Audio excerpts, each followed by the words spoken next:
Celtics, because there's no other reason why. The Celtics are the balls.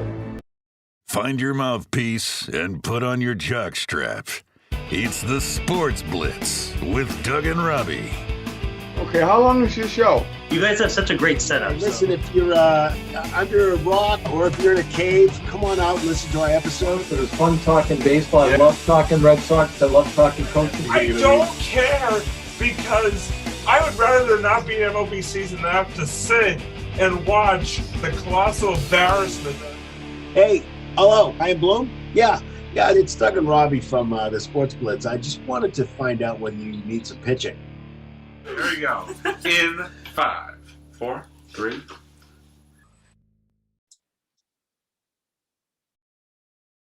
Good evening, everybody, and welcome to another episode, a continued episode of the Sports Blitz. It has been a while, but we are very excited to be back. Robbie and I took a little vacation for 3 months, and we went away together to Hawaii. No, we didn't. No, that's not anything. We didn't do it. It's just been super busy for all of us, but we're really excited to get back in and to start doing these again. And we are so excited. We have a lot to talk about. We have a very specific subject we're talking about right now tonight. It's not these guys though. Just wearing my Bruins hat to hopefully make sure that Patrice Bergeron comes back at least for one more year. So I'm holding court for him, but we'll have to see. But I'm Doug. We have Robbie here. Robbie, how are you tonight? Hi, Doug. I am fantastic. It is so good to be back. Finally doing another edition of the Sports Blitz. I know it's been a while, and we tried a couple of times and had some technology issues and just some scheduling issues there. And this time it was actually one of them was actually Doug's technology issues, not me. So there you go. But anyway, Wi-Fi 6, baby. I don't know. I don't know what I'm talking about. But in all seriousness, it is great to be back. I am super excited. I missed the Sports Blitz over these last 2+ months, and just rearing to go, Doug. So let's get the show on the road. Let's do this. Yeah. Absolutely. I am ready. I am absolutely ready. So tonight's episode of the Sports Blitz is brought to you by Zyman Organizing. I heard from a little birdie. Zyman Organizing is starting to get a little busy for the summer right now because people are kind of off from work and vacationing and some of it's staycations because of the fact that the gas prices are crazy, but we won't talk about that right now. But still, so Zyman Organizing is a perfect opportunity to call Zyman Organizing, especially if you're feeling overwhelmed in a room or a cabinet or drawer, or whole kitchen, whole bedroom. You got things everywhere. Hey, by the way, this room looked like a complete disaster before Zyman Organizing got a hold of it, and now it's look at it. I mean, it's immaculate now. And for those of you who don't know me, know that I wouldn't be responsible for a room this immaculate without some help. No, so and definitely got to Robbie, call Zyman Organizing. Yeah, absolutely. And Robbie does not dust off his trophies too much, so it's one of those things where Zyman Organizing can come in and help you, create and organize. By the way, those aren't even my trophies. I just put them there for dramatic. Yeah, it's just show. Not even mine. Yeah. He goes to a trophy place and just buys trophies that were never picked up. Yeah. So I'm not that talented, really. Yeah. I got nothing going on. Look at that. Well, my talent was probably years ago too. Anyway, but basically, Zyman Organizing can put together the space that you need, the room that you need, so you can go in, and she'll also kind of teach you how to keep it too. That's something that's really important. And just remember, Zyman Organizing, creating a stress-free home. We also have another. I'm just started to read my buddy Wes's book. Wes doing some big things, by the way. Wes is doing some big things. I actually YouTube just spoke and Instagram, but he's going places, shaking hands, kissing babies, whatever you want to call it. So yeah, he's shout out to Wes, big time. Right now. Exactly. So Wes is actually I just contacted him a couple of days ago. Actually, yesterday I contacted him, and he told me that he was just getting back from a speaking engagement in Ohio.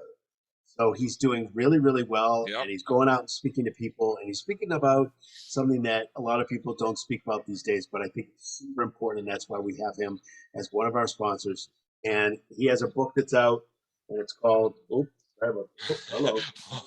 Hey. Oh my, I really, really faded there for a second. Maybe it's Wes trying to tell me not to do it, not to put a book under it. Okay, it's called I Have Anxiety, So What? Oh, Wes Woodson is his name. Struggle is real for Doug right now, folks. He's been, it's been so long since we've done a podcast. Doug just I have no idea what I'm doing. Now. So, and that's okay because we're having fun doing it. Yeah. So Wes basically talks a lot about anxiety and what it's like to have it as his own story of anxiety. And he's out there talking to lots and lots of people and making sure people are aware. Awareness out there about anxiety.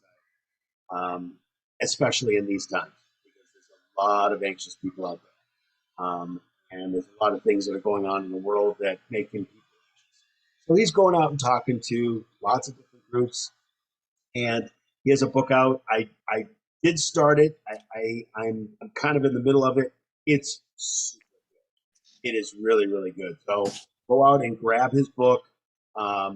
Wes Woodson. You can just Google his name, and we're going to have link. We're going to have the link in the description too. Yeah. But yes, please. He's a good guy, and he's just trying to get this really, really important subject of some awareness. So please definitely check him out and check out some of his blogs and stuff like that. I know he's taking a little hiatus away from the blogs just because he's really concentrating on his speaking engagements right now because it's keeping him very busy. So, but does have some blogs out there, and they're fantastic. Yeah. So those are our two sponsors for this evening's show. So we're going to be talking about, coincidentally, the NBA draft is tonight, and we're actually going to be talking about the Celtics tonight. And we're gonna do a little bit of a post. So this is what we're going to do. We're going to do a little bit of a post-mortem of the season and in the playoffs, and then we're gonna talk about the draft a little bit, and then we're gonna talk a little bit about free agency, very little about free agency because it's just it's just not quite here yet. Yeah. So it's one of those things where you have to kind of see who's available, and you have to kind of there are some at least a couple players that I have heard of that are possibilities for the Celtics. And again, one of those things where, they went to the finals. So, if it ain't broke, don't fix it kind of situation. You want to add pieces, but you don't necessarily want to subtract pieces. So, and then I'll give you a little clue about what Brad Stevens said. It's kind of a double-edged sword. One of the things that he spoke about is about kind of what he needs, and the other is we talk to ownership about kind of what those needs are, and we'll talk about that a little later.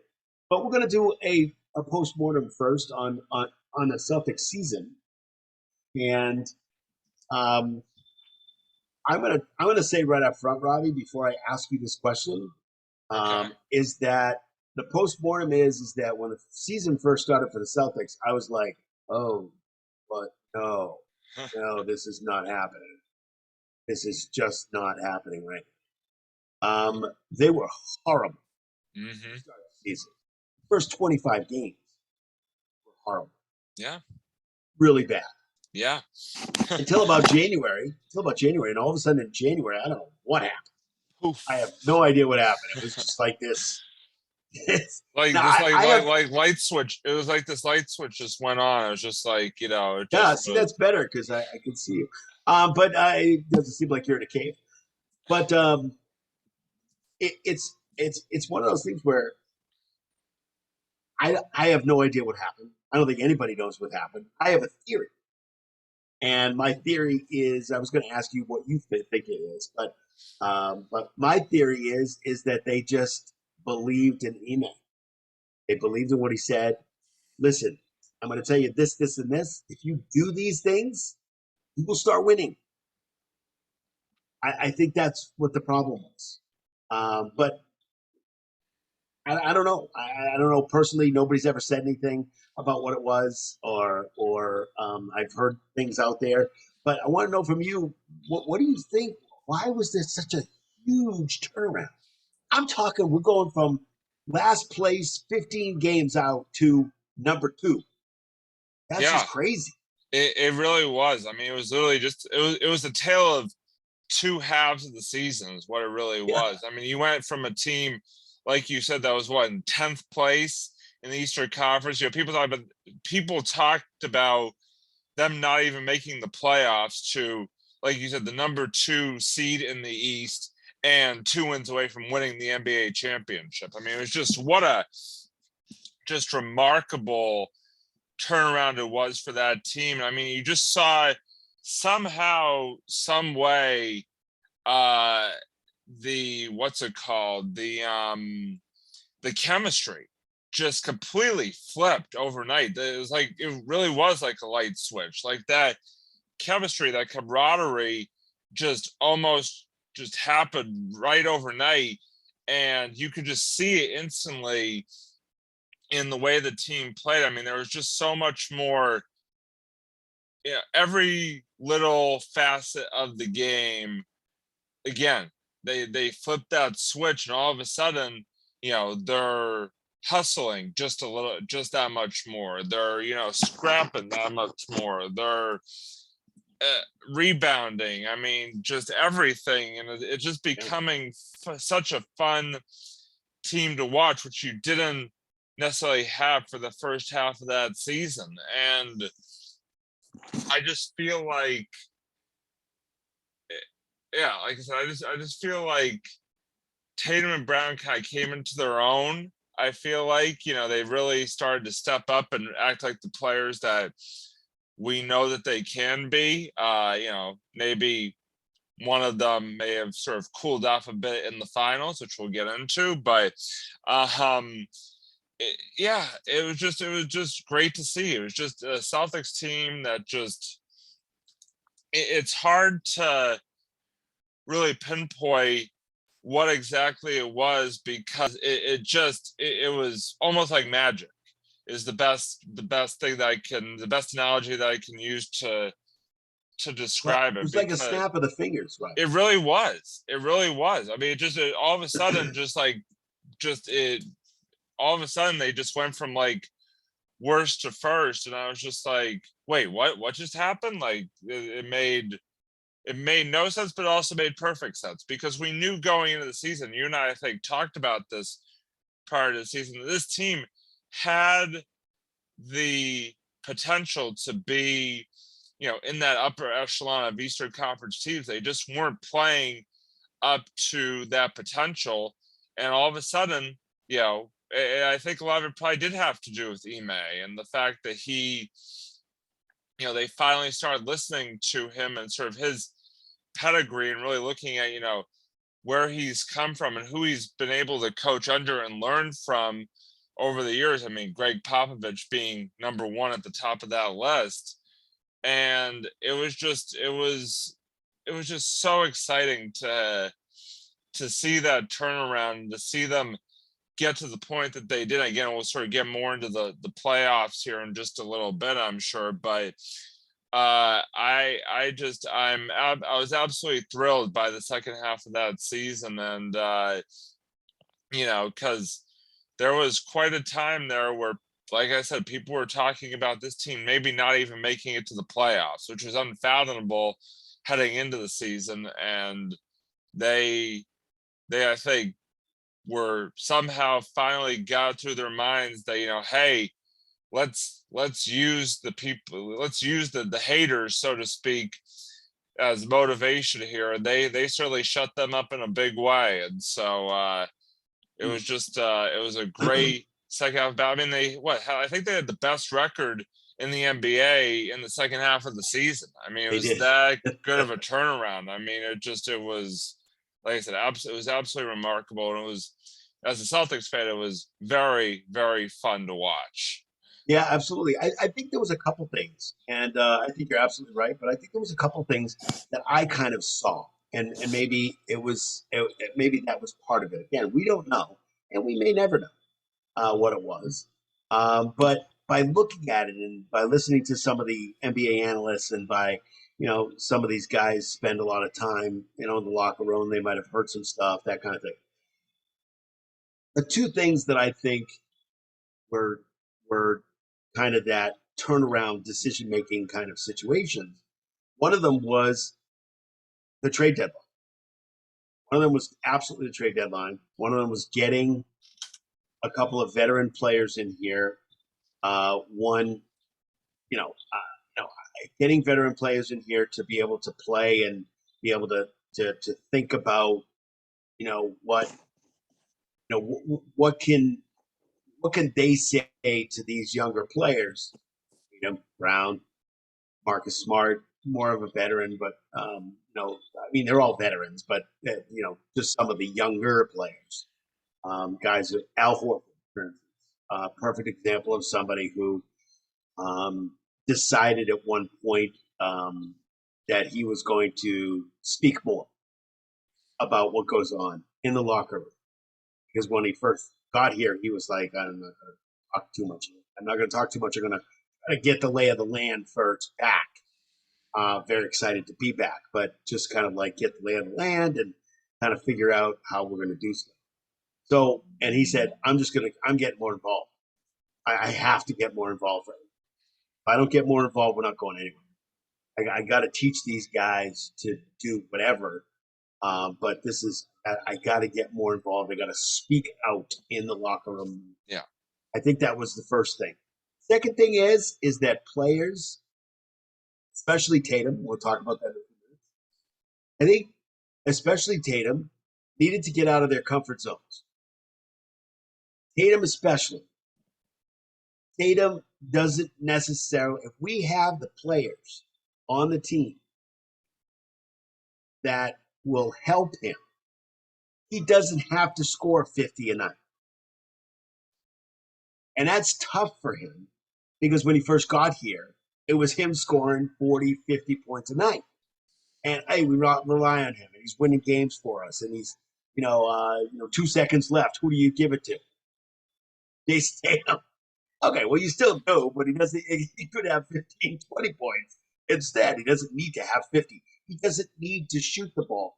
He had to get out of his comfort zone and be able to learn how, okay, if you don't have a good shot, pass the freaking ball. Right. To somebody who does have a better shot. I think that he had to. It's hard once you have a very specific game to change that game over time and to see, wow, it's working. Because I think that's what Ime did. Ime sat him down in front of a screen, in front of a TV, and said, "Look, I want you to look at these games, and I want you to look at them. I want you to see." You missing shot here. You just missed those 5 shots when somebody over here was open. Somebody over here was open. Somebody's open on the baseline. Somebody's get it down. Well, whatever happened to the old time basketball, old time Robert Parrish basketball, where you get down to Robert Parrish or Kevin McHale and they actually score down in the paint. What is happening? There is nobody gets points in the paint anymore. I mean, it's very rare. It's not a lot of points. It's all about the 3-point shot. And I understand the game has changed. I get it. But those are the two don't things. Even get me started on the Celtics and the 3-point shot. We all know. No, I know. Marcus Smart's a big. He is. He's almost. It's all of them. It's all almost of them. criminal. It's almost just like, criminal. It's like the whole. It could be a drinking game in and of itself. Take a drink every time the Celtics take an ill-advised 3. And we would want to see the results of that particular game, Doug, because it would be in this show to say the least. But yes. No, I've been ranting about that for 3, maybe 4 years now. I think ever since we started this podcast, I've been yelling at the Celtics about taking ill-advised 3s. You should see. Well, we should actually do one podcast where we're actually watching the game like together, like in the same place, because I think people think that that was the funniest episode that we've ever done. Is actually watching a sporting event, especially this past year, especially the last few years, with Marcus Smart just doing these 3-pointers that are just crazy. It's not just Marcus Smart. You're right.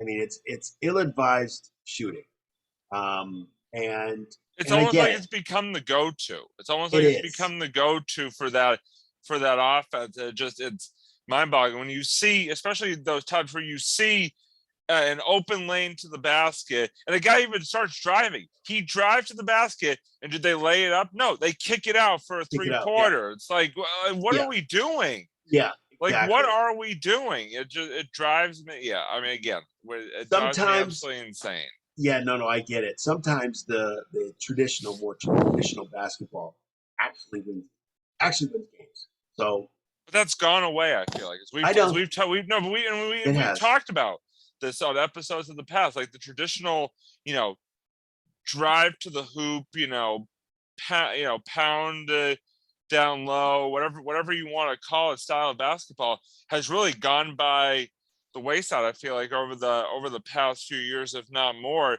and the NBA has really become a 3-point outside shot first now dominated league, and it's Right. and if you have it, like Golden State for the perfect example. I mean, they are a team that can live or die by that 3-point shot. They can win championships by exploiting that outside shot.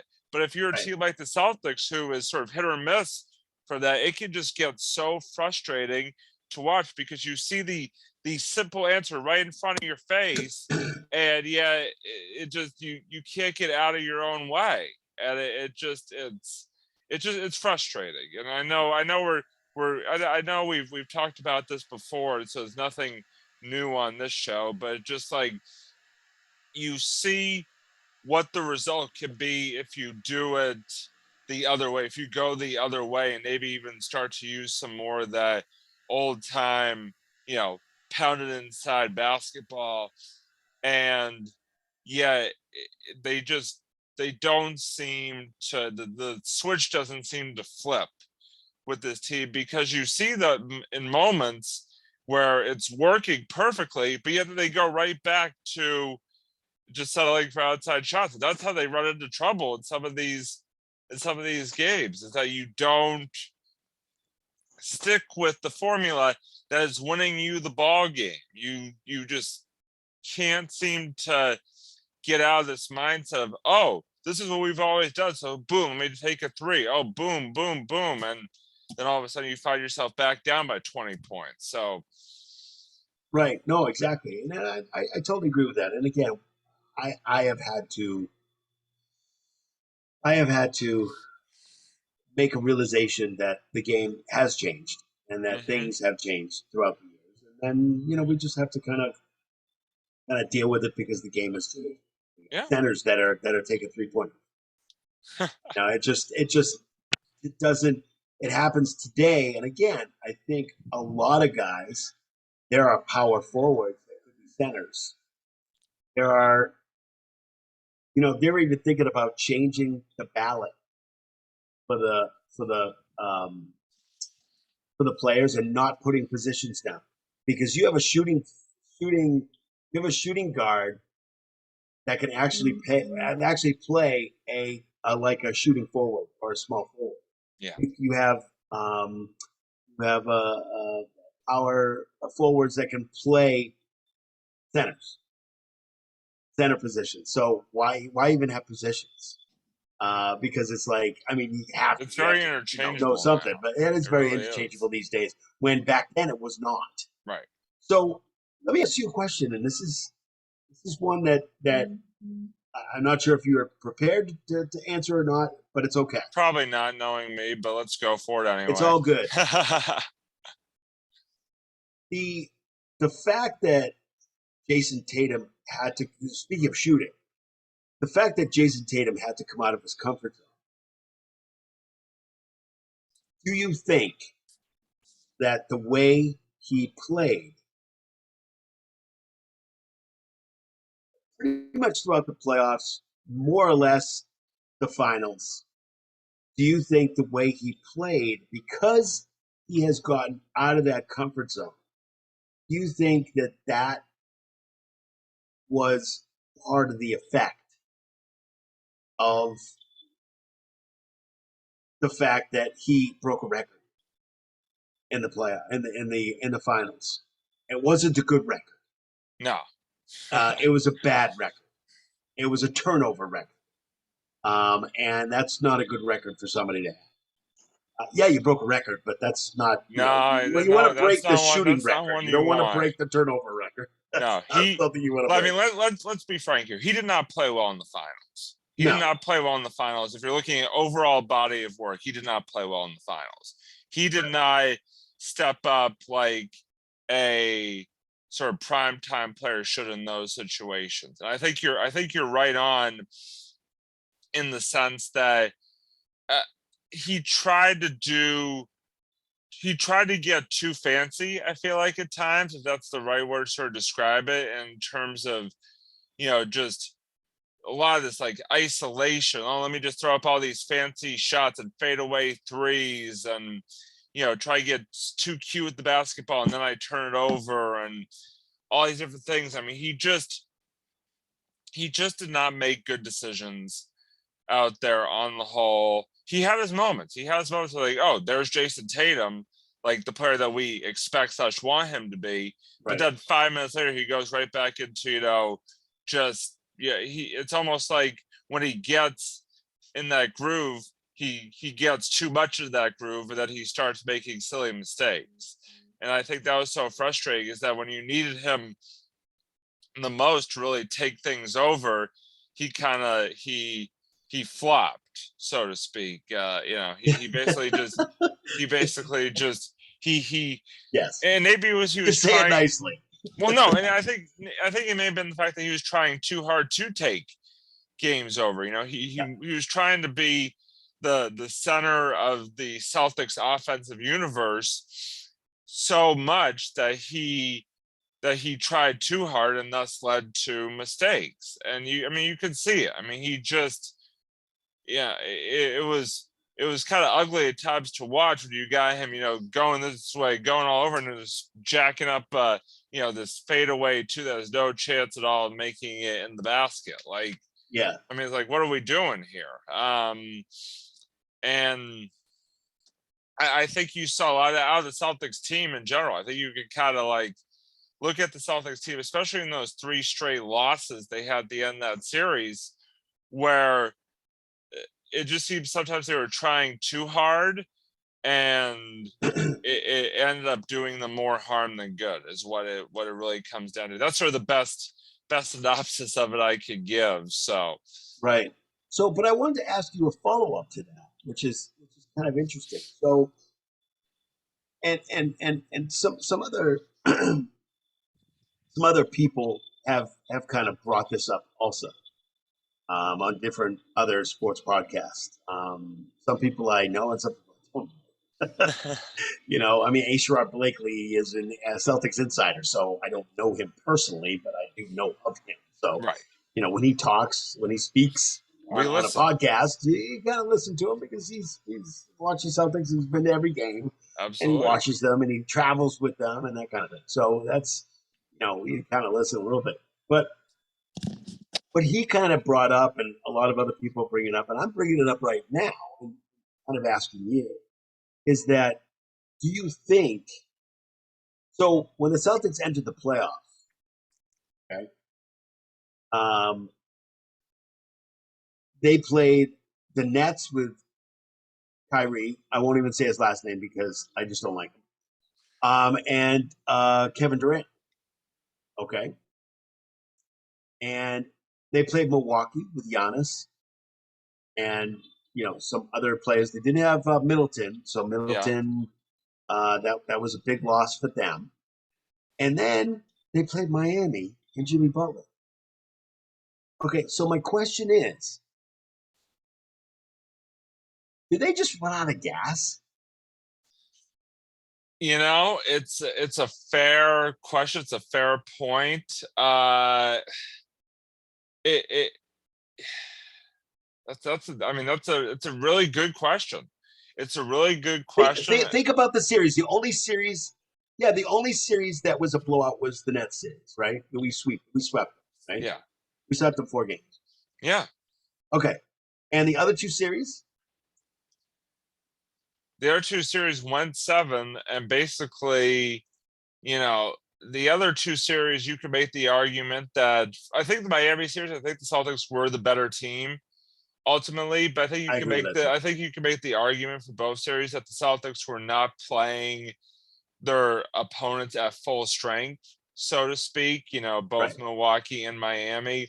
So that may have had something to do, that may have played a role in them getting through both of those series, especially the Milwaukee series, And then think of Robbie, think of when the finals started. Now, Golden State got rid of the Dallas.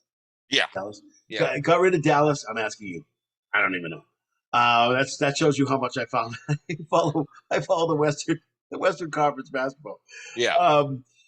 They finished off Dallas pretty quickly. Yeah. And were able to rest for what I call a significant amount of time.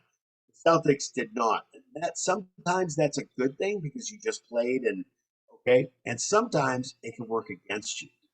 We're talking about 2 7-game series and then not a lot of time, maybe a day or 2. Well, they had to get out there, so it was a couple of days, but still, they had to get out to California to start the series. Yeah. And do you think that these guys were just absolutely gassed? They just gassed. Short answer, yes. Short answer, yes. I could definitely see that being a factor. I just also think, as much as I hate to say it, but it's kind of true, I just think that ultimately Golden State was better. And I think as the Celtics began to get worn down in that series and Golden State began to utilize that previous final experience that core has, I think that showed through. I think it was I don't think it was just a question of the Celtics being gassed. I think it was a question of the Celtics being gassed and then Golden State kind of being sort of arguably the better team on paper kind of started to exert its will on top of that. And it was sort of a perfect storm of just things going against the Celtics. And, we saw the end result. I mean, you got to tip your cap to Golden State because, they ultimately, like I said, they were the better team. They definitely, they had more finals experience, which I think they used, especially as that series went deeper and deeper. And yeah, to your point, I think it was a case as that series went along, the Celtics, I think fatigue definitely played a role in sort of the bang, the fact that some of these Celtics players were playing not at 100%, i.e. Rob Williams, i.e. Marcus Smart, these guys definitely it played a big role in it. And I think also you look at what sort of the under the radar, maybe it wasn't under the radar for all I know, but one of sort of the things that I think made a big difference in that series as it went along was the benches. Golden State's bench completely outplayed the Celtics bench. I agree with that. Yeah. Later it went on in the series. The Celtics bench basically became non-existent in those final 3 games, if not, the final couple of games of that series. And the Golden State bench, just was able to come in when Curry needed a break or when Thompson or, whoever, and just keep rolling right on through, making shot after shot after shot. So, I think fatigue and I think just a whole mess of things were going against the Celtics there. And it just, unfortunately, they all kind of reared their ugly heads at the exact same time, right when the Celtics didn't need it to. And they just, as we saw, it kind of fell apart, I think is the way to put it. And Golden State capitalized on that. Yeah, I totally agree with that. And speaking of shooting, Brad Stevens was interviewed, obviously, after the game, and he was just interviewed within the last couple of days. Obviously, talking about the draft, but talking about some things that some reporters wanted to know. Kind of sitting down and thinking about it for a few days and getting a situation. Interestingly enough, there's a report that came out that said that Brad Stevens actually told Jayson Tatum to go and take a vacation, which I thought was kind of interesting. Which means that he was ready to go back in the gym and start working out and start doing whatever so he can get back in. And Brad Stevens said, "You know what? Let's take a week or two off. Relax. Well, hang out." I think Tatum felt, Tatum felt, sort of the expectations and the pressure sort of on him. And, I think maybe that played a role in him trying to do too much, like we were talking about earlier, because, he kind of had that weighing on his shoulders. But yeah, I mean, you could just tell that he was trying so hard to live up to those expectations that may have actually hurt him living up to those expectations in a sense. Right. No, and I kind of agree with that too. That makes a lot of sense. But with the shooting that you were just talking about, especially with the guys coming off the bench, Brad Stevens in that interview basically said that's kind of what we're looking for. We're looking for shooting off the bench, for somebody who can come in and help us out when our starters are not on the court. If you think about the 2007, 2008 Celtics, you had shooters coming off the bench. You talked about Eddie House. I was about to say, you talked about Eddie House. Yeah, I was just talking about Eddie House earlier. Eddie House coming off the bench. Exceptional player, coming off the bench. You just have these pieces, that are in place that, just like you said, can take over for the first string, for the starters, and actually be able to keep the game where it is or make the game even better at that point. But that's what he said he's looking for right now. And the kicker to all this, which not too many ownership leaders say, because they're typically always worried about wait a minute, how do you put it? Oh, that's money. They're typically worried about the money aspect of things. They have said to Brad Stevens had a meeting with the ownership. The ownership said, "You go, boy." They are backing anything that Brad Stevens wants to do to improve the team, which is definitely a good thing. Now, I don't know if that means, Brad, by the way, under the table, watch out for the luxury tax. You really don't want to pay that, or do what you need to do because we need to get number 18. That's what I got from it. I'm sure as a general manager, that's what you have to do. As a GM, you have to make sure that the ownership's happy, but you also have to get the best players in so you can have a winning team. And there's a fine line there. But that's basically what Brad Stevens said, and that's actually a good thing. I'm looking at that as a good thing because some people, some of the ownership groups out there, they have like these caps. Don't go over this, or you know what? I think our team's pretty good, but get maybe trade some players here and there, or whatever, do whatever. But Brad Stevens got the full backing of the ownership and trying to improve a team. We'll talk about some improvements in a couple minutes. I have one last question about the segment for you. Is overall, how would you rate the Celtics season overall?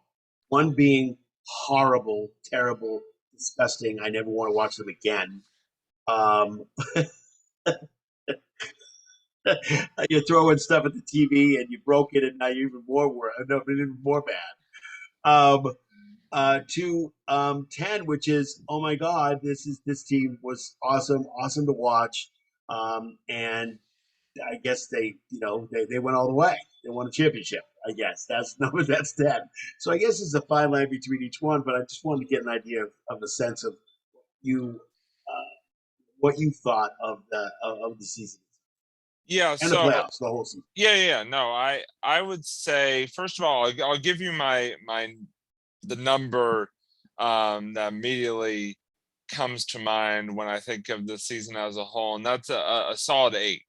I would give the Celtics season an 8 out of 10, I believe, because I do believe it was a success ultimately. I mean, this was a team that finally got over the hump of winning an Eastern Conference title. I mean, that's something that we've been looking at, for the last 12 years now. Ever since 2010, we've had multiple instances of close, getting to game 7s of the East Finals or whatever the case may be, and coming up just short. I think that's kind of been the measuring stick to a success or failure, especially over the last 5 years or so for Celtics teams, and they did that. There's no small feat. They made it out of the Eastern Conference and they made it to the NBA Finals, and guess what?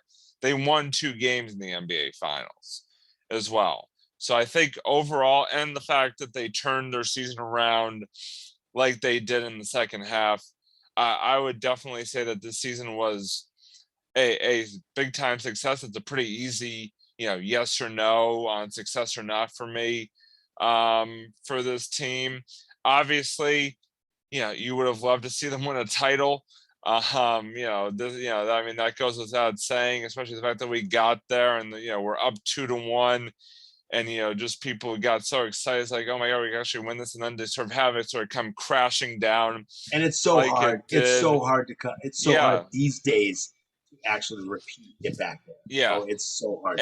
But to see it come crashing down like it did those last 3 games definitely left a bitter taste, I think, in Celtics fans' mouths. But the bottom line is that it was a successful season. Yeah, seriously. Yeah, I do just want to take this opportunity because I want to make sure I take one opportunity during the show, and this will be the only time I say this, to say that Draymond Green is the biggest bitch in the NBA, and now I'm going to move on. So there we go. Because I sent you that thing with him wearing that shirt. Oh no, I thought that way. I thought that way before. We always started basically trying to bait Celtics players into getting teed up and just being like he normally is. But anyway, again, I just wanted to say that, put it out there, and then I will move on to bigger and better things, because I'm a bigger person than Draymond. Yes, yeah, obviously. Not in height. Not in height, not in strength either. As in heart. Either. As in heart. Yeah, not in strength either. I'm just I'm a much more classy guy than that. But anyway, he's not even close. But yeah. But yeah, I think it was a very successful season. It's just disappointing the way it ended. I mean, I'm not gonna lie, it was disappointing to lose in the NBA Finals, but you look at how long it had been since we had gotten to the NBA Finals and how many times we were so close and couldn't get over that hump. At least to get there, it's not something to be taken lightly as far as I'm concerned. And so I'd be curious, Doug, to hear your answer to that question, because I'd just love to hear what you have to say on the matter. Yeah, I mean, I think it's a very, very good opinion that you have there, and I do agree with it. I'm going to give them a little bit more. I'm going to give them closer to a 9 than an 8, and the reason I give them a 9 is because they basically were 2 games away from winning the championship. Yeah, and they turned it around, which was. I don't think anybody's ever done that. I mean, they had to have broken some kind of record by doing that, because nobody's ever done that. Because you think everything's lost, and all of a sudden they decide, okay, we're going to play now, we're going to win games, and we're going to get as far as we can get. I think the way they handled, because everybody thought they were gone. Yeah, as the Nets. That first series, they thought, okay, well, there's no way they can. Great. People want them to tank the last game. Yes, of course. Yes, exactly. Glad they didn't listen to those Exactly, and they naysayers. thought that the season was going to be over, that the Nets were gonna come in and they were gonna really kick their butts and stuff like that. And as soon as they won the Nets series, and then they went out to Milwaukee, and I was like, wait a minute, I know they don't have Middleton, but they're still a pretty darn good team. Giannis is arguably the best player in the NBA right now. I mean, let's not. There's definitely a defending top three, if not top champion. 5. Yes, There's defending champions. Definitely. And no Kevin Durant slouch. is too. Kevin Durant is a top 5 player. So and once they got through that series, and I was a little bit more nervous about that series because it's 7 games. But I was a little bit more nervous about that series because I know we haven't had great success against Milwaukee the last few years. But to get past that hump and be able to go to Miami and really try against Jimmy Butler, and for it to go 7 games again. And I know on the road, I personally for game 7 on the road, yeah. And I actually think they were gassed. I think by the time they got through a 7-game series, I think they were gassed out. I also think that obviously Golden State's a great team and played really, really well and played to their strengths, played to the Celtics. So, but I'm going to give them a 9 because I just think that they were so fun to watch. They're winning games, winning 25 in a row. And it's like, where are these guys coming from? Everybody's going, where are they going? Once they got to the playoffs, I was like, okay, they're just gonna tank. They're gonna be done. And once they showed life, I was like, wait a minute, what's going on there? Could this be real? Once I got through the Milwaukee series, I was pretty confident that they were gonna, because I think Milwaukee's a better team than the Heat. Oh, without a doubt. Yeah, without a doubt. So once they got through Milwaukee, I was like, okay, even if this goes 7 games, they're gonna win. They're going to the finals. And then finally getting to the finals, and they were a totally different team in the finals. So if I would have spread it out, the numbers, regular season 1 to 10, regular season, playoff, finals, all 3. Regular season, I would give them a 9 because I turned everything around. They got all the way up to number 2. It's crazy. Yeah. Playoffs, they were great. I give them a 9.5, almost a 10 for the playoffs. They did really well. For the finals, I give them a 2. I give them a 2, maybe 3, because they played horribly. I'm trying to figure out how they won those 2 games. They won those 2 games. If you watch the way they won those 2 games, they won those 2 games like they won the 7th game out of Milwaukee and out of the Heat. That's how they won those 2 games. And they won them handily, if I remember correctly. So it wasn't like we were able. It's like they couldn't sustain. It's like they couldn't pick it up.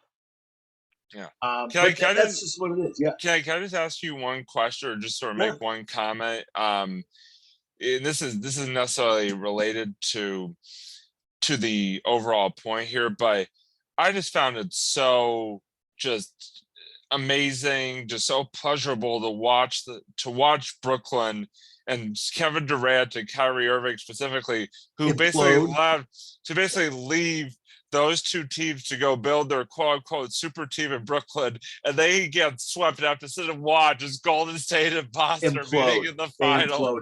They absolutely They're imploding right now. Yeah. Basically, Durant and Kyrie may be actually walking out the door. Like, they may be, it's like, I mean, it is just... Well, there's another report today that says that Durant may not leave if Kyrie leaves. But it's just so fitting to watch that team just absolutely just implode at the seams. Absolutely. And it was wonderful, and they got swept. By us. That was awesome. And all the bitching and moaning Kyrie was doing at the beginning of that series, talking about Boston fans and whatever it was that he said about us, and just the fact that we just knocked him right out. Walking around in the Boston Garden with some weeds that he lit on fire or something like that. I don't know what the hell it was, but it was great. It was one of those things where It was very gratifying. It was almost like that was my finals. Actually, I would have them been playing content if Milwaukee. we had just swept Brooklyn and not done anything Exactly. else. Okay, all right, we're all done. We're not playing anybody else. We're all done. We don't need to play anybody else. We swept Brooklyn. We're good. No, it was very, very gratifying. Yeah. Absolutely was. Yeah. But yeah, I just wanted to get your opinion on what you think this season was. I am very much, looking forward to seeing what Brad Stevens can do to improve the team. Yeah. I'm also looking forward to seeing what, I have some opinions about, and we'll get there. This is kind of a different episode to actually talk about what the next season will bring. Right. And the reason it's another episode is because I'd like to talk a little bit about the draft and a little bit about the agency. I think when it comes to that, we'll talk about this down the road with another episode, a Celtics preview of the season.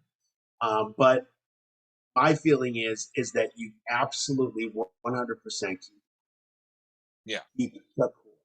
And then what you do is ultimately get rid of the other dead wood that you think is around you. Now, Brad Stevens said there's a couple of guys that didn't get a lot of playing time that could be possible shooters. I was like, okay, who the hell is he? Is he talking about Neesmith? What's he talking about? So what you have to do is you have to improve the team. So you improve the team by not getting rid of Marcus Smart necessarily. Is not Deadwood, yes. Deadwood, yes. Absolutely Deadwood. I talked about Deadwood with the Celtics before. I feel like every Celtics episode we do, Doug has to say Deadwood at least once. Brad Stevens, it's a drinking game. It's basically a drinking game. Every time I say Deadwood, you have to take a shot. So what it comes down to, there you go. So what it comes down to is that Brad Stevens started to get rid of the Deadwood, like I told you, like that guy Edwards. Don't get rid of him because he's not good. He's not good. Send him away. Send him away. No, these kinds of players, if we can get players, get veteran players for some of these players, that'd be great. So again, the preview show will be down the road, but my feeling is on this is that keep the core, and what you do is you take some of the deadwood and or there you go. Wait, I gotta do it. Okay, so and then just build the team around that, and that's what you have to do. You've already proven you can get there with this team. Yeah. Don't want to make too many changes. Now, the other point is they have a few mid-level exceptions. One of them, I think they have. It's a July one, so we're gonna find out possibly a mid-level exception player in July. I think he said July. We're gonna find out somebody that we're gonna get in next month or so. So that's the first thing. So there's mid-level exceptions, and then there's the draft. We're going to talk about that in just a minute. And then we have some free agency, and I have some free agency thoughts. And these are not necessarily my thoughts because I haven't looked at it and see who's the free agent out there. These aren't necessarily free agents. These could be trades. So I'm not really sure exactly who's out there yet because I'm not there yet. I'm not mourning the Bradley Beal. Okay, I just made my thought on free agency. Go ahead. Bradley Beal. There you go. We're going to talk about free agency in a few minutes. So that's all. I just basically that's all I got. So yeah, that's all you got. Take it right away. Yeah. All right. So I'll be doing that. You could just fall asleep. I'll just talk to you. No, I'm just kidding. So talk about the draft. So there was a rumor yesterday that Brad Stevens wanted to move up in the draft. So it's so hard to move up. So difficult because you're just like you're trading up. It's so difficult. They actually coincidentally they wanted I think it was a 27th or 28th pick. That or was it higher? They wanted Golden State's pick, which I thought was really weird. They wanted a specific player in that area from 28 to 35. So anyway, Robbie and I are already admitted when we did pregame. Robbie and I do not watch the draft. We just don't. We just don't watch it. I don't watch it. I love basketball. I don't typically watch. I kind of watch it on my phone. I get notifications. Oh, who got picked here? Who got picked? Great. And that's what I did. I watched some of the draft shows beforehand, and I watched some of them after, and that kind of stuff. I look up the players on YouTube, and I the players that we get. So we're supposed to draft. We have number 53, which is in the second round, actually. Yeah. The 53rd pick, unless we have, and I haven't looked at I'm looking at my phone, but I don't see anything coming up yet. Unless we trade up. So the guys that are available, and I would tell people to look these guys up. You can find them on YouTube. They've already gone out and done stuff, but they have highlights that are on YouTube. So the first player is very intriguing to me. I'm not sure if he's gone yet or not, but he's very intriguing. His name is Musa Diabate. Okay, now he comes from the same area as what's his name? Guy in the 76ers. Center. Oh, Embiid. Joel Embiid. Yeah. Same area. Okay. Like the same town as Embiid. Okay? This guy's 6'11". Wow. 6'11" freshman. Like, oh man. He's a center power forward. He's playing in Michigan right now.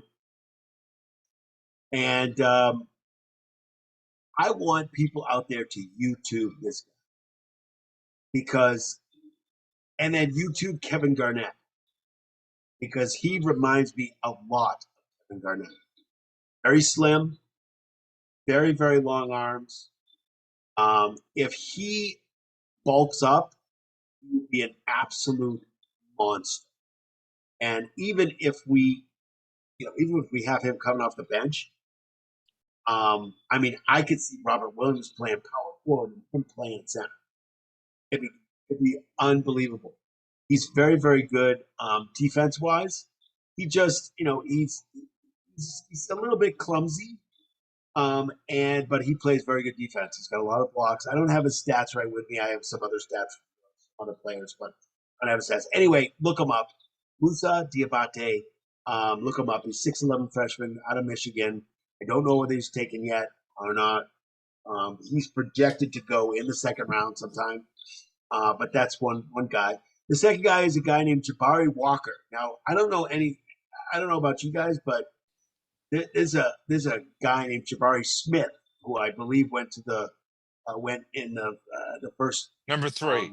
Number 3 he from number 3? Auburn. Yeah, he went to the Rockets. By the way, just in case anybody was wondering, not that you are, but the number 1 overall pick was Paolo Banchero from Duke, went to the Magic. Okay. Just putting that out there. Okay. I have no idea who he is. Nope. I shouldn't really admit that, but okay. That's great. So we have another Jabari. I'm actually going to change my name to Jabari. Jabari Ziman. His name is Jabari Walker. He's a power forward. He's a forward, basically a forward. He's a sophomore from Colorado. And I do not watch Colorado basketball. I don't watch college basketball from Colorado.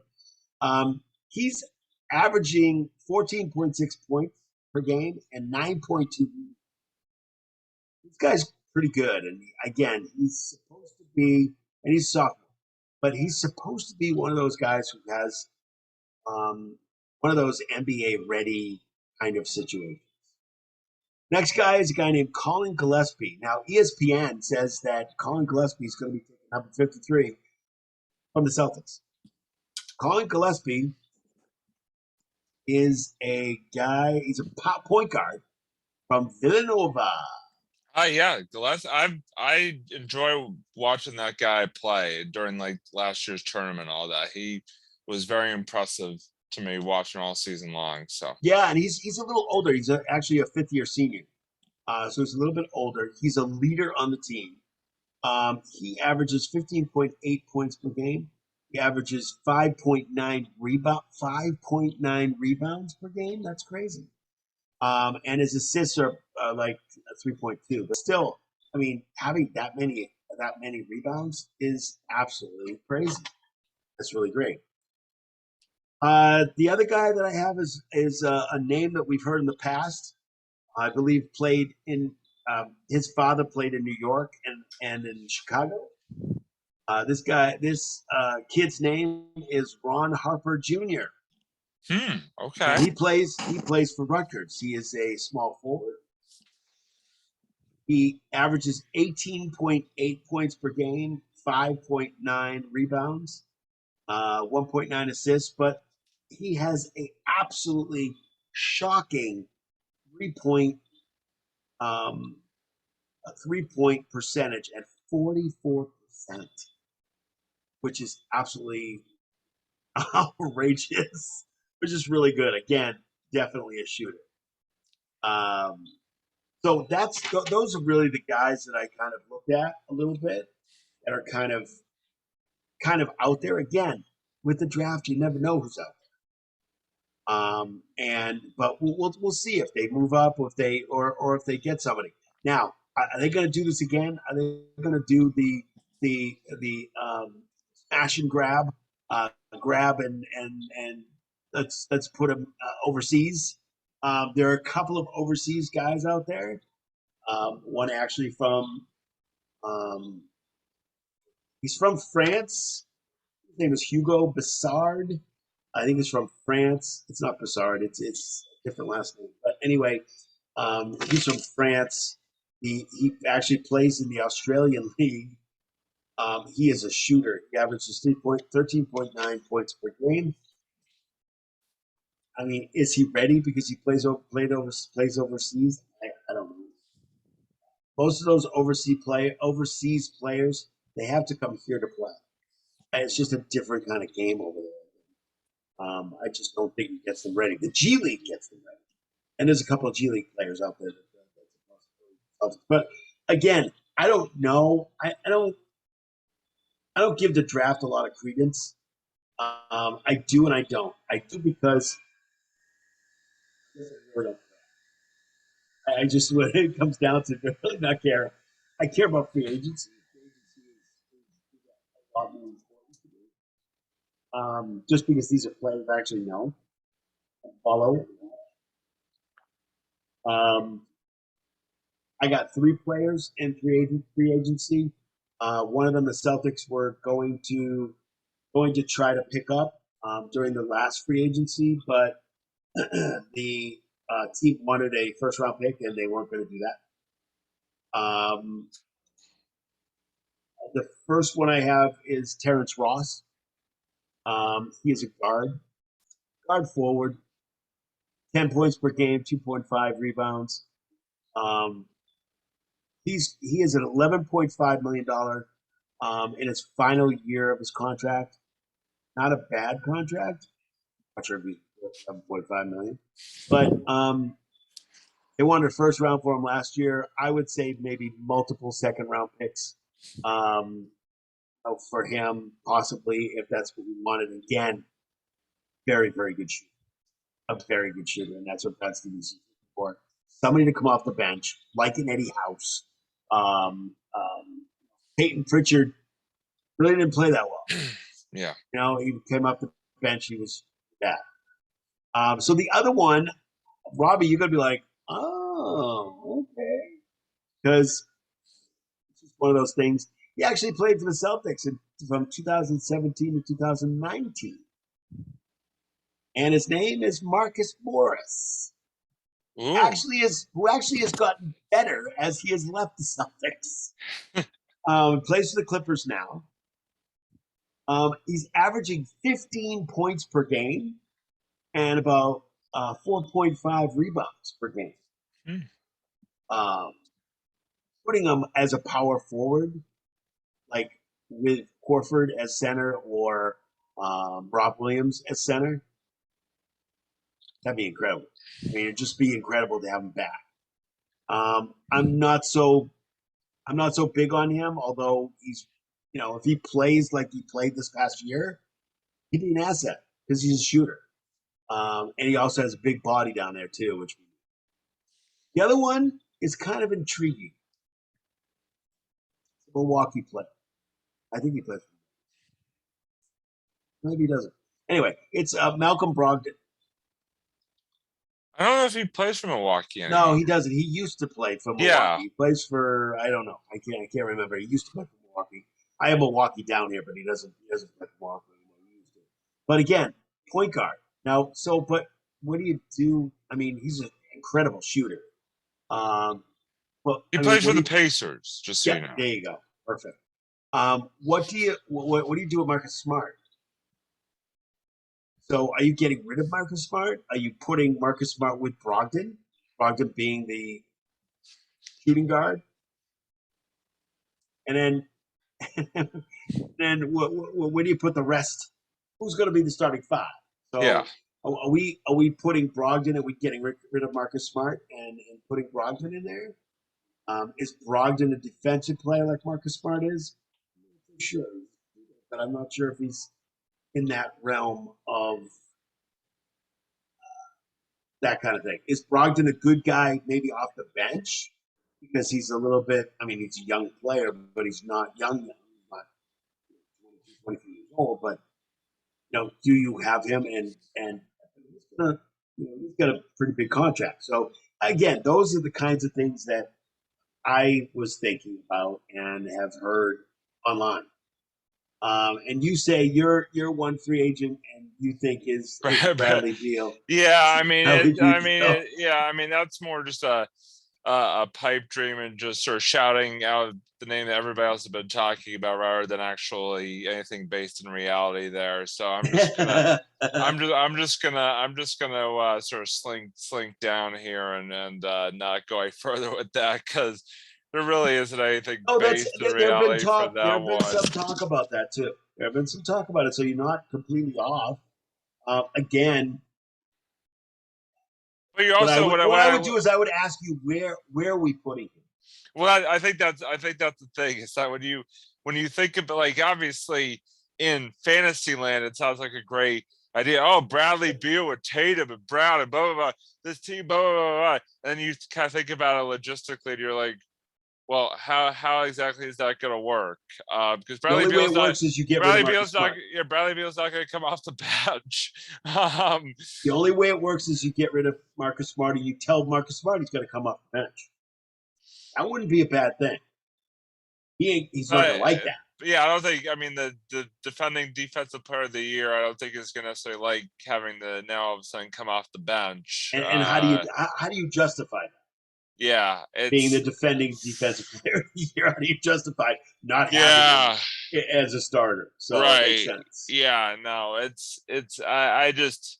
Yeah, no, it's logically, been talked about a lot. No, I know, I understand that, but just logically, when you really think about it, I don't necessarily have a good. Unless Bradley Beal would be willing to come off the bench. But Bradley Beal's not willing to come off the bench. Bradley Beal wants to be the guy. I mean, he's used to being the guy. Right. Exactly. So he's not going to do that here. Yeah. No, I totally. And you're not going to pay him the kind of money he wants to come off the bench either. No. You're not going to pay him. Unless, and this happens with older players, Bobby. Unless Brad Stevens can convince him that we need shooting off the bench. We need him to run with the second string. We need him to do this. If he does this, if he looks at it and says, hey, you know what? Let me look at the pros and cons of this. The pro is that the Celtics were 2 games away from winning a championship. That's what Bradley Beal wants to do. It's not necessarily in the league, a lot of money. Obviously, he needs to be paid. But what it comes down to is if he looks at it like two games away, maybe a player or two away, and maybe he's one of those players that helped him off the bench. Maybe, just maybe, Brad Stevens convinced him to say, look, I want you running the second string. I want you keeping us in the freaking game. And guess what? Let's see if we can go out and win this. I'm not saying he would ever do that, but I'm saying if he wants to win a championship, he's certainly not going to win it where he is. So if he wants to win a championship, What? You don't think the Wizards are going to be the up and coming team next year? I mean, think so. I don't think so. So it's one of those things where, and didn't they bench him too? Did they not play for the last I mean, months of the season? I mean, I don't know. I don't have any idea, but I don't think it's a bad thought. But I think they would have to convince him to maybe take less money and maybe have a different kind of role. Yeah. No, because people have done that before. Well, I mean, I guess it's sort of the cost benefit analysis for him. It's like, is it worth potentially, winning a championship this coming year to take a little bit less to which most of these guys want to do.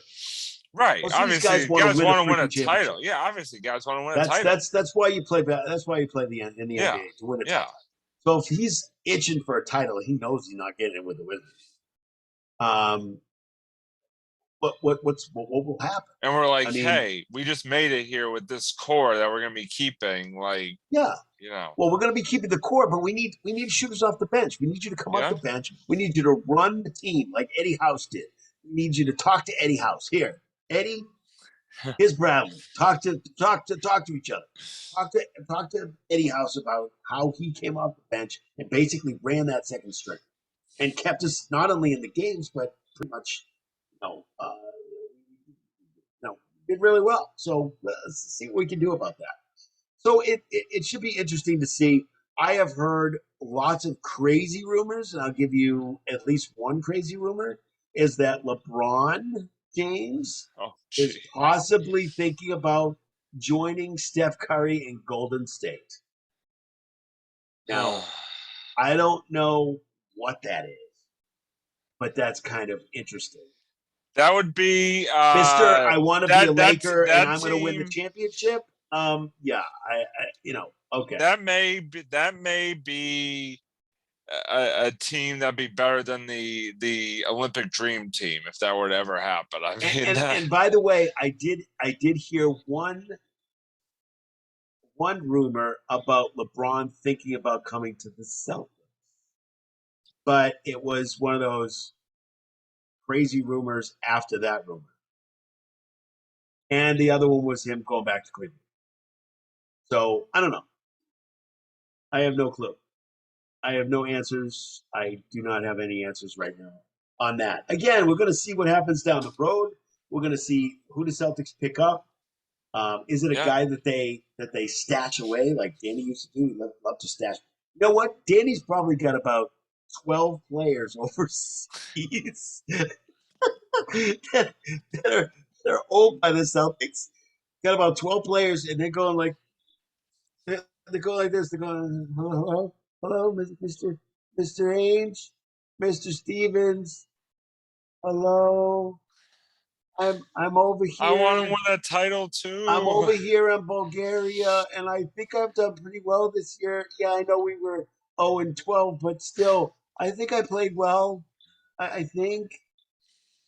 Help me.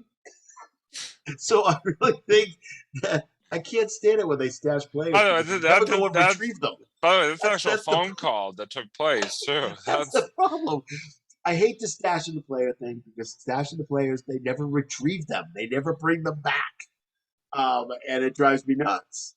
So anyway, we're going to see what happens tonight in the draft. Yeah. I don't think they were able to move up. It's really, really difficult to move up in the draft for anybody, for any team. But we'll see who they pick up at 53. And then we'll get to watch what happens down the road with what I'm interested in seeing, Robbie, how is Brad Stevens going to make this team, who are 2 games away from winning a championship, how is he going to make this team better? Yeah. He can make this better. What moves is he going to make?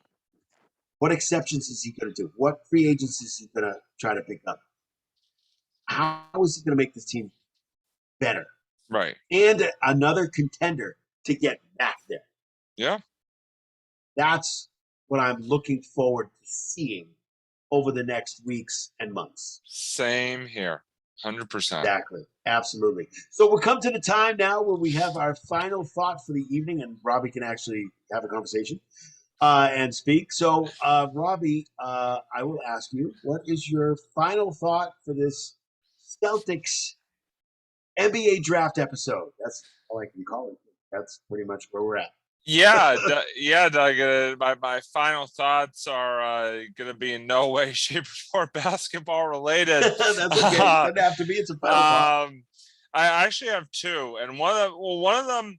So I'm going to do my sort of solo one first, but then for my second one, I kind of want to make it a bit of a joint final thought for no other reason than I'm afraid I'm actually going to be taking one of Doug's final thoughts that he had planned. So we'll see, though. We didn't even talk about final thoughts tonight, so I don't know. No, but I have a feeling that you were probably going to touch on this, given that it happens during our hiatus. But speaking of teams that are playing well or sort of turn things around, the Boston Red Sox are having quite the June right now. I read they have the second best record of the month of June currently in the MLB.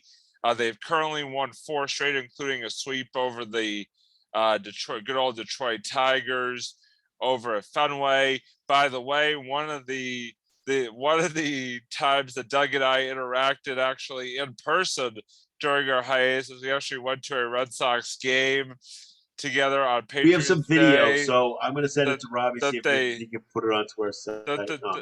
That they lost, unfortunately, but so is it. We had a good time. But the Red Sox playing some really good ball right now. Yeah, they're calling this Robbie. They're calling this the most dominant stretch since 2001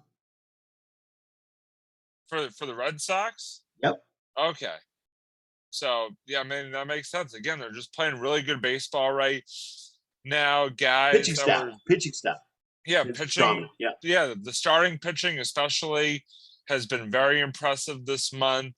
The offense has really started to come alive more. I mean, especially like guys like Trevor Story, who started off the season struggling so much, is now really started to come into his own, which has been good to see. They're currently in the second wild card spot. So I mean, it's just really nice to see after kind of a tough start to the season that the Red Sox, like I said, are really picking things up here as the calendar is turned to June, and hopefully they can keep it going as the months go on, as we get into sort of the dog days here coming up in the next couple of months. But just really, really good stuff from the Sox right now. The second part that I kind of wanted to make a joint final thought is that there was a big shakeup on the Boston sports scene during the time that we were away from the Sports Blitz, and Doug just so happens to be wearing the hat of the team that I'm about to talk about here. And that is actually, I wasn't going to think about. I'm still mourning that, so I wasn't going to talk. You were going to talk about it, but now you are. But the Boston Bruins made a bit of a head coaching change. Wait, hold on. Sweetie! Seriously, they fired Bruce Cassidy, who no big deal, just led them to the playoffs every single year he was there. We'll let him do a Stanley Cup, but I mean, I don't know what much else. It's like firing Patrice Bergeron. Yeah, seriously, it's like trading away Patrice Bergeron or Brad Marchand or Brad Marchand. Yeah, so I just, and by the way, Cassidy literally was out of a job maybe, I don't know, a second and a half before he got scooped up by the Vegas Golden Knights. I think as he was, I don't think he actually left the locker room. Door, he got the phone call. I don't think he left the locker room, Las Vegas, before he got the Vegas Golden Knights job. So obviously, big congratulations to him on that. Yes, but I mean, Doug, obviously, since you're rocking the Bruins hat, and I can tell now that you have several opinions on this, as do I. I just wanted to get your thoughts on the Bruins' kind of stutter of a move that you and I were texting about, like literally as it was breaking. Bruce Cassidy no longer head coach. Just go. Just take it away, and folks, get ready. I'm gonna leave my rant until we talk about the Bruins, but right now. Come on! I'm still. This sucks, man. It's horrible. It's terrible. It's stupid. They should have fired Sweeney, because Sweeney's not giving him the players that he needs to win games. It is not this coach's fault. It is the stupidest move I have seen Sweeney make in a very long time. Don't tell me he sat down and said, "Oh, let me see." And they told him his job was safe, by the way. Apparently 2 weeks earlier, they told him his job was safe. Yeah. And then that's why I don't blame him for being pissed off. I don't blame Bruins fans for being pissed off either. So the fact is, I wanted to take Sweeney and throw him over the Tobin Bridge, by the way, when I saw this news. And furthermore, this is not the time. This is not the time to fire a coach. You don't fire a coach now. This is not the time. There's like this many people available. And this many people available, as you notice, my two fingers are together. This many people available who are actually good coaches. Yeah. So my issue is that it was not. It's not. It's just like I said before. It's like they scapegoated him. Yes, they did, and every Bruins fan knows it. Every single Bruins fan understands that that's what it is. The scapegoat was him. Somebody had to go. That's bullshit. Somebody had to go. Why don't you put a team on the freaking ice? Why don't you get a team that's supposed to be really good? Yeah. Pick a core and develop the core around the core. You didn't get the players you're supposed to get. You're supposed to get 2 or 3 players that never came here at all. And it's just, they were like, oh, cool. Get this guy. We're going to be really, really good. He got 2nd, 3rd tier players in that free agent, whatever, that trade deadline period. It was horrible. It was horrible. And I just, and Jacobs isn't spared here either. Jacobs is not spared here. Well, Jacobs, I'm not sure really cares that much anyway.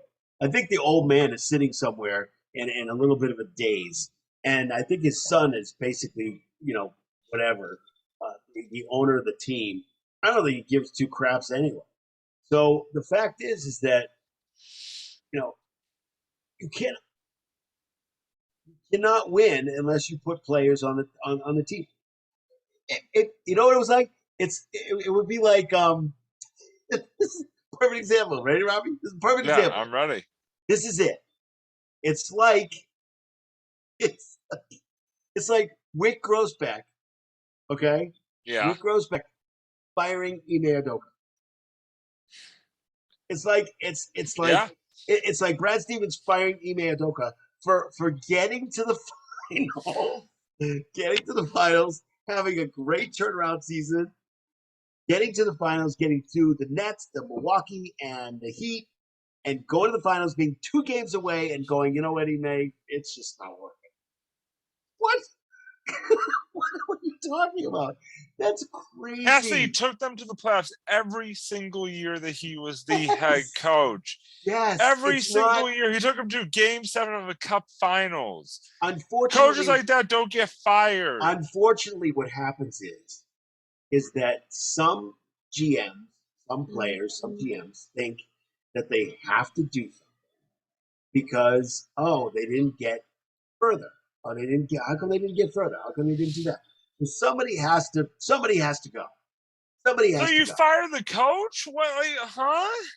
And this is, I understand. You don't, because if you don't put the players on the ice, it's not the coach's fault. And I get what you're saying, but in this situation, that mindset makes no sense. Of course, it makes no sense in this situation. No, I'm not trying to disagree. I think you and I are both in agreement here. No, of course we are. We're both in agreement. Yeah, but it's so frustrating. To your point, it's so frustrating that instead of maybe looking inward and saying, oh, maybe we can make this team even better. Oh, you're just going to take the easy way out, or sort of the scapegoat way out, and fire the coach, who, by the way, is beloved here, beloved by Bruins fans, that has taken you to the playoffs every single year he's been here. It's worth repeating, taking you to the playoffs every single year he's been here. It took you to Game 7 of the Cup Finals just 3 years ago, and you're basically going to toss him out the door so you don't have to live with the fact that you didn't do enough to make this team as competitive as it could be.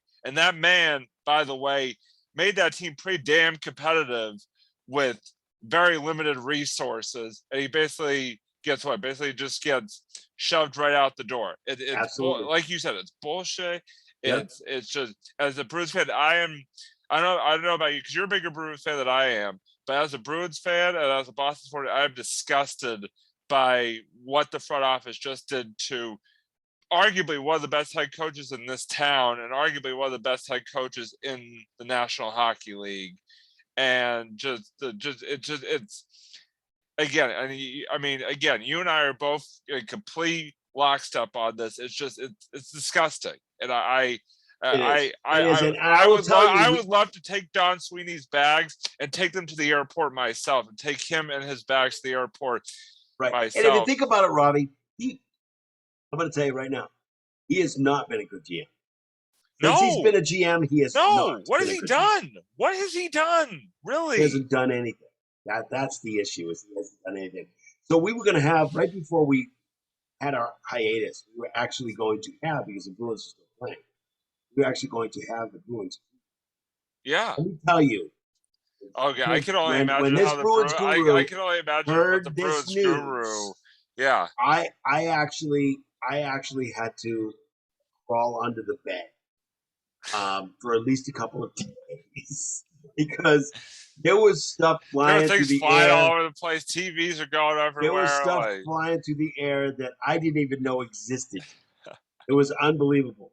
But I'm going to try to see if we can have her on for just to talk about that situation, and you will be able to know pretty darn quickly. But yeah, like I said, Doug, I mean, we agree here. I mean, it's so ridiculous that I remember the night it happened, I got the notification on my phone, and I looked at it. And I think I had to look at it 5 or 6 times before I actually believed that I was looking at a real piece of news. I just was like, you had texted me, and I was like, WTF? I was like, yeah. What? I literally texted you as soon as I saw the ESPN. I was like, wait, what? The Bruins just fired Cassidy. Yeah, I was like, what? Yeah, I know. I was too. I think you and I were both texting back and forth, being like, what the hell just happened? Exactly. But anyway, Doug, so that is my final thoughts for the evening, Doug, in a long-winded rant of a way. So I guess I'm curious now that we've gone down that road. What are your final thoughts for this first episode back in over 2 months? I actually have 2 also. Okay. Today's date is June 24th, correct? 23rd. 23rd. Okay, yes, so tomorrow, 24th, 1998, a very, very important person was drafted in the NBA draft to the Boston Celtics. And that would be Mr. Paul Pierce. Wow. Okay. Yeah. So just wanted to make a little shout out to, because it's 24 years. Yeah. Make a little shout out to Mr. Paul Pierce for the truth.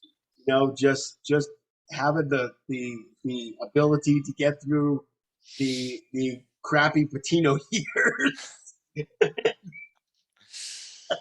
Well, remember, because I mean, Bird and McKim were walking through that door. Yeah. Paul Pierce is not what. Oh, wait a minute, he did. Oh, wait a minute, hold on. He did walk through he certainly did. Just getting through those really crappy years and being able to successfully move on to a Big 3 situation in 2007, 2008, and actually win a championship and get the MVP. Also. So shout out to Paul Pierce on that. And Agreed. my last thing, I'm not going to rant about this, but you had brought it up earlier. I think there are some very, very classy basketball players in the NBA, and there are a handful, maybe less than a handful, of people that are not classy players. There's a way to win in a game, no matter what it is. One game, regular season, one game, playoff, winning a championship. There's a way to act. There's a way to be, and to rub it in the other team's face, in my estimation, is not the right way to do it. You guys can look this up, and Robbie said it before about Draymond Green. Draymond Green was wearing a shirt after they won the championship, and it was a green shirt, and it had all the Celtics championships on it. And it went to 17, and then on 18, it said, "Not this time." At Golden State. There's a way to act and a way not to act, and to act professionally, to act in a way where you're not rubbing it into the other team. That it's just a way to be as a human, and I don't think Draymond Green has that at all. I was about to say, has Draymond Green ever acted professionally in his NBA career? Not really, and it wasn't unexpected. It really wasn't unexpected. No. But what does that say about him as a person? I don't know. I don't know him at all. All I know is that I don't want to know, because he's not a classy guy. Nope. He doesn't win classy. He doesn't lose classy. He doesn't say stuff that's classy. And I'm not expecting for him to be classy all the time, but it's just a way to be. And there's a way to be human, especially in these times. The way to be like a nice guy about things, not rub things in. And there's a way to do it in a classy way. It's like, act like you've been there. Act like you've been there. Yeah, exactly. Absolutely. It's just a way to be. Yeah. And he did not act that way. And it's, I all. guess, unfortunate, but again, not surprising. Nope. Consider the source. Correct. So, on that note, we are back. We are very excited. I don't know if we're better than episode. ever, but we are back. Well, we might be. It's possible. We'll have to see how many subs we have when we finish this episode. Please. No. So it's one of those things where, yeah.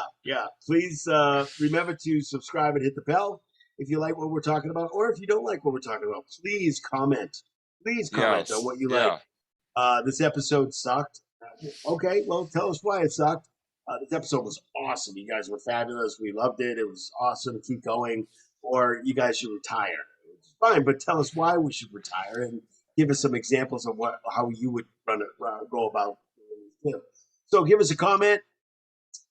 Just remember, we have.